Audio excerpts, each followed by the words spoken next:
అందరికీ నమస్కారం. నా పేరు Anil Kumar Yadav Deshmukh. Welcome to our YouTube channel. Vijaya Viharam Ramanamurthy గారు, ఈయనని జై భారత్ రమణమూర్తి గారు అని కూడా అంటారని తెలిసింది. ఈయన గతంలోనే ప్రశ్న అనే ఒక యూట్యూబ్ ఛానల్కి సపోర్ట్గా మాట్లాడుతూ ఐ సపోర్ట్ రావణ్ జోసెఫ్ అని చెప్పి మాట్లాడిండు. పవన్ కళ్యాణ్ గారి మీద కొన్ని ఆయన సినిమాల గురించి, ఆచార్య సినిమా గురించి, తర్వాత ఎన్టీఆర్ గారి సినిమాలు, సూపర్ స్టార్ కృష్ణ గారి సినిమాలు, ఇంకేవేవో పెద్ద పెద్ద నేషనల్ పొలిటీషియన్స్ గురించి కూడా ఈయన వ్యాఖ్యానించిండు. ఆ టైంలోనే ఈయన మీద నేను వీడియో చేద్దాం అనుకున్నా, బట్ టైం కుదరక చేయలేకపోయినా.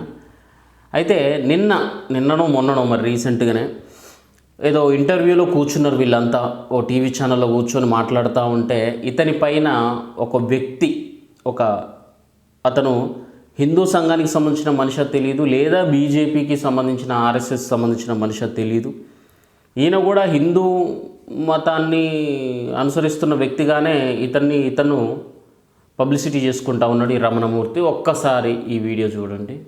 అలాగే రాముణ్ణి ఏ విధంగా ఎన్నికల ప్రయోజనాలకు ఉపయోగించుకుంటారని నితిన్ నవీన్ గారి యొక్క ఊరేగింపులు, ఆంజనేయ స్వామిని అందరూ కూడా దైవ స్వరూపుడిగా భావించి ఆంజనేయ స్వామి వేషం కట్టించి బీజేపీ జెండా పట్టించి అది నవీన్ గారి ముందు ఈ రకమైనటువంటి డ్యాన్సులు చేయడాన్ని చాలా ఘోరం అండి. ఇది అందరం కూడా చూసాము, అందరం కూడా బాధపడ్డాము. ఇది ఇప్పుడు కాదంటే అనేక రకాలుగా జరుగుతూనే ఉన్నది. ఇది బీజేపీ నాయకురాలు ఆవిడ తన యొక్క ట్విట్టర్ ఖాతాలో పోస్ట్ చేసినటువంటి ఒక పెయింటింగ్. ఇది రాముడికి మోదీ గారే దారి చూపిస్తున్నట్టుగా. అలాగే ఇంకా ఘోరమైనటువంటి దృశ్యాలు నేను చూపించగలుగుతాను. రాముడిని మోదీ గారిని కలిసి ఫ్లెక్సీలో పడ్డాయి. ఇవన్నీ మాకు మనోభావాలు గాయపరిచే విషయాలే. అదేవిధంగా మీరు చూస్తే కనుక రాముడికి సంబంధించి రాముడే మోదీ మీద చేరగలబడినట్టుగా, ట్రంప్ గారి మీద యేసుక్రీస్తు చేరగలబడినట్టుగా అక్కడ వాళ్ళు ఏం బెటరు. ఎక్కడ ప్రపంచంలో ఈ విధంగా వాడుకోరు. రాముడు బలహీనుడా, రాముడు మీ మీద చేరగలబడ్డాడు, రాముడు మీకు ఆసరాగా ఆలంబనకున్నాడా, మీరు దారి చూపిస్తారా, ఆయన దారి చూపిస్తారా, ఈ రకమైనటువంటి ఉల్లంఘనలు. మొన్న హైదరాబాద్కి మోదీ గారు వచ్చినప్పుడు మీరు చూస్తే కనుక శ్రీకృష్ణుడి యొక్క దశావతారాల పేపర్లో కట్టింది. శ్రీకృష్ణుడి శ్రీకృష్ణుడి యొక్క విశ్వరూప సందర్శనకు సంబంధించినటువంటి బొమ్మని బీజేపీ కార్యకర్తలు మోదీ గారికి ప్రజెంట్ చేసేటువంటి ప్రయత్నం చేశారండి. పేపర్లో వచ్చింది ఫోటో, పేపర్ నుంచి కటింగ్ చూపిస్తాను మీకు.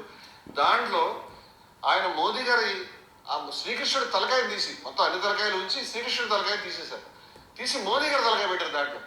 ఇది అన్ని కూడా మేము బాధపడేది. అదేవిధంగా హిందువుల యొక్క ప్రధానమైనటువంటి అవకాశం వచ్చినప్పుడు మీరు శ్రీకృష్ణ తలకాయ అంటే చెప్పు తీసుకోకూడతా, అదుపులో పెట్టుకొని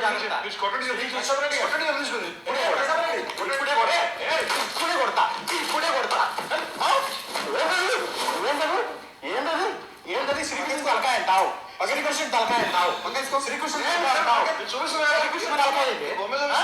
శ్రీకృష్ణ తలకాయ శ్రీకృష్ణ తలకాయ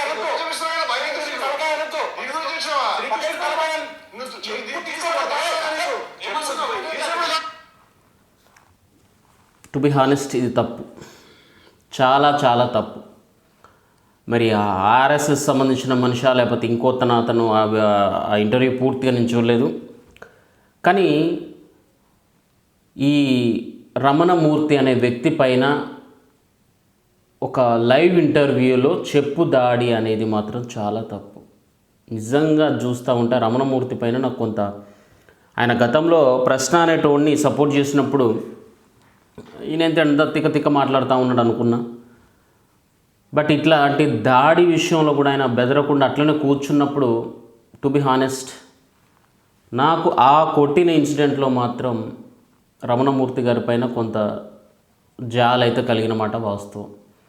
ఖచ్చితంగా ఇది ఆ కొట్టిన వ్యక్తి ఎవరైతే ఉన్నారో దయచేసి అతన్ని ఇంకొకసారి ఏ ఇంటర్వ్యూ కూడా అతన్ని పిలవకండి, అవసరం లేదు. ఇలాంటి వాళ్ళ వల్ల హిందూ సంఘాలకు కానీ, ఆర్ఎస్ఎస్కి కానీ, లేకపోతే బీజేపీ పార్టీకి మద్దతు అయితే వాళ్ళకు కానీ చెడ్డ పేరు, నష్టం తప్పితే పైసా ప్రయోజనం కూడా లేదు. చాలా చోట్ల చూసిన నేను కామెంట్ సెక్షన్ కూడా, రీల్స్లో, ఇన్స్టా, యూట్యూబ్లో అన్నిట్లో కూడా మిక్స్డ్ కామెంట్స్ ఉన్నాయి. చాలా చాలా మిక్స్డ్ కామెంట్స్ ఉన్నాయి. మెజారిటీ పీపుల్ ఆబ్వియస్లీ హిందువులు ఉంటారు కాబట్టి వాళ్ళు ఖచ్చితంగా హిందూ దేవుళ్ళని కొంచెం సరిగా మాట్లాడలేదు, ప్రశ్న అనేటోడికి సపోర్ట్ చేసింది కాబట్టి వాడికి అట్లే జరగాలని చెప్పి అనేవాళ్ళు ఉన్నారు, నేను కాదనట్లేను. కానీ ఈ దాడి విషయంలో మాత్రం అసలు నాకైతే అంటే నాకు పర్సనల్గా అయితే మంచిగా అనిపించలేదు అబ్బా. మరి మీకేమనిపిస్తుంది అనేది కామెంట్ రూపంలో తెలియజేయండి, తప్పేం లేదు అది. ఎందుకంటే ఎవరిష్టం ఎవరి అభిప్రాయం వాళ్ళది. అయితే ఈ రమణమూర్తి అనే మనిషి మీద అటాక్ తప్పు, బట్ అతను అక్కడ మాట్లాడుతూ ఉన్నప్పుడు ఏది కృష్ణుని ప్లేస్లో మోదీ బొమ్మ పెట్టారు, రాముడు మోదీ పైన వాలిపోయినట్టుగా పెట్టిండు, తర్వాత ఏదో ప్రచారంలో హనుమంతుని బొమ్మలు పెట్టిళ్ళు, డ్యాన్సులు వేస్తూ ఉన్నారని చెప్పి దానికి హిందూ మతస్థుడైన హిందూ ఏమంటారు ఒక గురూజీ స్వామీజీ అయిన నా మనోభావం దెబ్బతిన్నదన్న లెవెల్లో ఈయన రమణమూర్తి మాట్లాడిండు. మరి ఒక లత్కోర్ ప్రశ్న జోసెఫ్ జొప్పల్ ఏందది జక్కల్ మన ఏందే మన పేరు బచ్చలకూరి జోసెఫ్ గాడు రాముడు అనే వ్యక్తి సీతని అడవికి పంపిండ్రా నా కొడక, మరి దాన్ని ఇన్స్పిరేషన్ తీసుకొని మన వైఫ్ని మన భార్యలను కూడా మనం అడవికి పంపిద్దామరా కొడక, వనవాసానికి పంపిద్దామరా కొడక అని చెప్పి మాట్లాడినప్పుడు నీ మనోభావం ఎందుకు దెబ్బతినలేదయ్యా? శ్రీకృష్ణుడి గురించి మాట్లాడేటప్పుడు, మహాభారతం గురించి మాట్లాడేటప్పుడు ద్రౌపది దేవిని చీరని లాగినప్పుడు మన హిందువులందరూ ఇట్లనే చీరలు లాగండి ఆడలే అని చెప్పి ఎందుకు మాట్లాడలేదురా కొడక అని చెప్పి వాడు ఎట్లా మాట్లాడిండు? దానికి మీ మనోభావం దెబ్బతినలేదా? అలాంటి సన్నాసికి మీరే విధంగా సపోర్ట్గా మాట్లాడారు? అక్కడ కొట్టడం తప్పే నీకు కాదనట్లేను, కానీ నువ్వు మాట్లాడిన మాటలేంది? నువ్వెవరికి సపోర్ట్ చేయాలా? ఎందుకు నీ మనోభావం దెబ్బతిన్నది? అంటే దేవుళ్ళని తిట్టినోళ్లకు నీ మనోభావాలు దెబ్బతినవు, కానీ దేవుళ్ళని పొగుడుతూ ఆ ప్లేస్లో అభిమానం కొద్దీ ఇంకొక వ్యక్తిని పెట్టుకున్నారు అనుకో, తప్పే ఉంది. నీకు వచ్చిన నొప్పి ఏంది? అక్కడ నీకు వచ్చిన నొప్పి ఏంది? దానివల్ల నీ మనోభావం ఎందుకు అంటే కంప్లీట్లీ నీ స్టాండ్ అర్థమైపోయింది. ఇక్కడ రమణమూర్తి గారు మీ స్టాండ్ అర్థమైపోయింది. మీ నాటకాలు చెల్లవు. ఇంకా నేను హిందువుని, నేను కాశీనాయన ఆశ్రమం దగ్గరికి పోయినా, నేను తిరుమలగిరికి పోయినా, నేను హిందూ వాళ్ళందరికీ నేను సాయం చేసిన, నేను నడిపించిన, నేను 1000 మంది సంతకాలు సేకరించిన, ఇవి దొబ్బవు. నీ పని అయిపోయింది. నువ్వు ఏ రోజైతే ప్రశ్న జోసెఫ్ అనే తోడి వైపు స్టాండ్ తీసుకొని నువ్వు వాగినవో ఆ రోజే నీ పైన ఆల్రెడీ ఇంట్రెస్ట్ తగ్గిపోయింది. ఎంతమందికి తెలుసు అప్పటిదాకా అయితే నీ ఫేస్ నాకు తెలియదు, నువ్వెవరో కూడా నేను చూడలేదు, బట్ చూసిన తర్వాత నాకు అనిపించింది ఓకే ఇతను స్టాండ్ వేరే అని చెప్పి. ఇక నువ్వు లైవ్ డిబేట్లో కూర్చొని అక్కడ నీ మనోభావం ఎక్కడ దెబ్బతినాలా? ఏ విషయంలో దెబ్బతినాలా? క్రిస్టియన్ మళ్ళీ మతాల మధ్యలో గొడవలు అంటారు. ఇంకా ఈ జోసెఫ్ అనేటోడు దళిత క్రైస్తవ సభాని స్టేజ్ మీదకి ఎక్కి ఏం మాట్లాడిండాడు? ఆడికి నువ్వు ఏ విధంగా స్టాండ్ తీసుకున్నావు?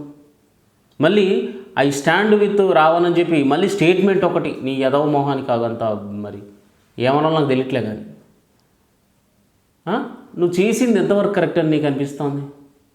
కొట్టడం తప్పే, 100% కొట్టడం తప్పే, కానీ ఇట్లాంటి సన్నాసుల్ని చెప్పుతో కొట్టడం కరెక్ట్ అని కూడా అనేవాళ్ళు ఉన్నారు కొంతమంది. మరి ఏం చేయమంటావు ఇప్పుడు? నువ్వు ఎన్ని మీటింగ్లు పెడితే ఏం ఉపయోగం? నీ వెనక ఎంతమంది వస్తే ఏం ఉపయోగం? చూసినా వస్తాళ్ళు స్వామూజులు అని అదని ఇదని క్రైస్తవులు కూడా వస్తాళ్ళని చెప్పి ఎక్కడ మాట్లాడినట్టు చూసినా నేను ఈరోజు ఒక వీడియోలో. క్రైస్తవులు వస్తారు నీకు, అర్థమవుతుందా? హిందువులు ఎవరు రారు నీకు. హిందూ దేవుళ్ళని దూషించినోడికి నువ్వు I stand with Bachchalakuri Joseph అని చెప్పి ఎప్పుడైతే నువ్వు నోటికొచ్చినట్టు మాట్లాడినవో ఆ రోజే హిందువులు నీకు దూరం అయిపోయిళ్ళు. నువ్వేదో హిందూ గెటప్లో వచ్చినంత మాత్రాన హిందూ దేవుళ్ళు నమ్మేటోళ్ళు కానీ, హిందూ గురూజీలు కానీ, స్వామీజీలు కానీ నీకు మద్దతు వస్తారనుకోవడం నీ మూర్ఖత్వం, నీ పిచ్చితనం.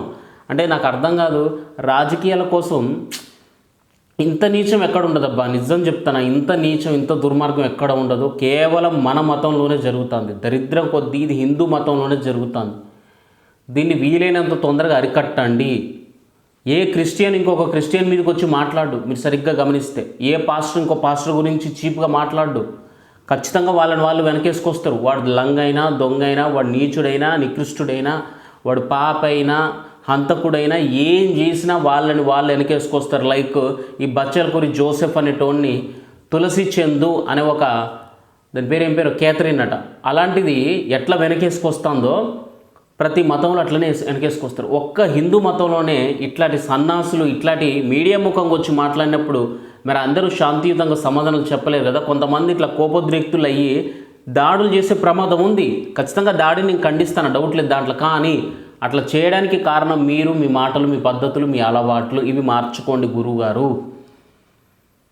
రమణమూర్తి, విజయ విహార రమణమూర్తి గారు, మీరు హిందూ మతాన్ని ఆచరించే వాళ్ళు అయ్యుంటే సంస్కృతంలో కూడా మీరు పద్యాలు, సంస్కృతంలో కూడా మీరు ఏమంటారు శ్లోకాలు చెప్తూ ఉన్నారు. వాస్తవం, నేను విన్నా. కానీ వాటిని మీరు పాటించట్లేదు.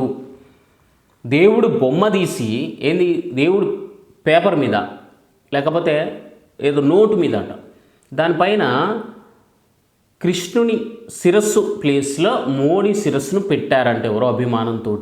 ఓకే, దానికి నీ మనోభావం దెబ్బతిన్నది, మీడియా ముఖంగా మాట్లాడినావు. మరి హిందూ దేవుళ్ళ నోటికి వచ్చినట్టు బూతులు తిడతా ఉంటాయి ఇతర మతస్థులు, అప్పుడు నీ మనోభావం ఎందుకు దెబ్బతినలేదు రమణమూర్తి గారు?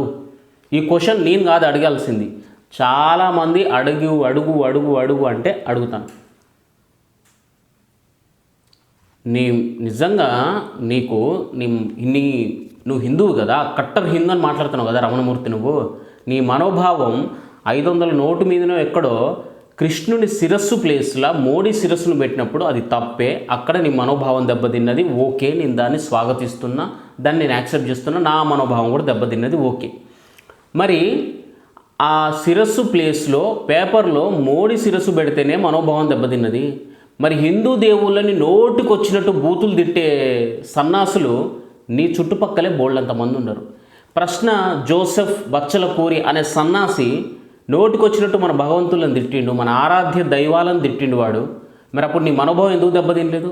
అలాంటి సన్నాసికి నువ్వు ఐ స్టాండ్ విత్ ప్రశ్న జోసెఫ్ బచ్చలకూరి అని ఏ విధంగా నువ్వు స్టేట్మెంట్ పాస్ చేసినావు? ఆ రోజు మనిషివే కదా నువ్వు హిందువువి కదా, హిందూ గురూజీవి కదా, నువ్వు హిందూ మతం గురించి పూర్తిగా తెలుసు కదా నీకు. మరి ఆ రోజు ఎందుకు నీ మనోభావం దెబ్బతినలేదు అని చెప్పి చాలామంది అడుగుతూ ఉన్నారు కింద కామెంట్ సెక్షన్లో. మరి వాళ్ళకేం సమాధానం చెప్తావు నువ్వు?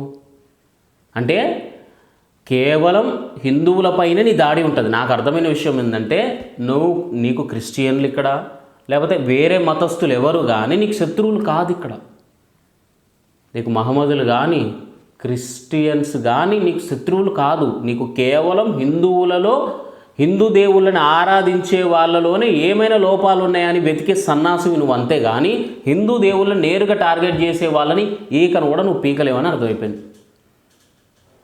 అర్థమవుతుందా? నాకు క్లియర్ కట్గా అర్థమైపోయింది నీ బతికింది అనేది. కాబట్టే నీ పైన దాడి జరిగింది. ఆ దాడిని నేను ఖండిస్తాను, బట్ భవిష్యత్తులో ఇంకెప్పుడు అట్లా మాట్లాడొద్దని చెప్పి నేను అంటున్నా. అండ్ దానిపైన మీ ఒపీనియన్ కూడా తెలియజేయండి. Thank you. జై హింద్.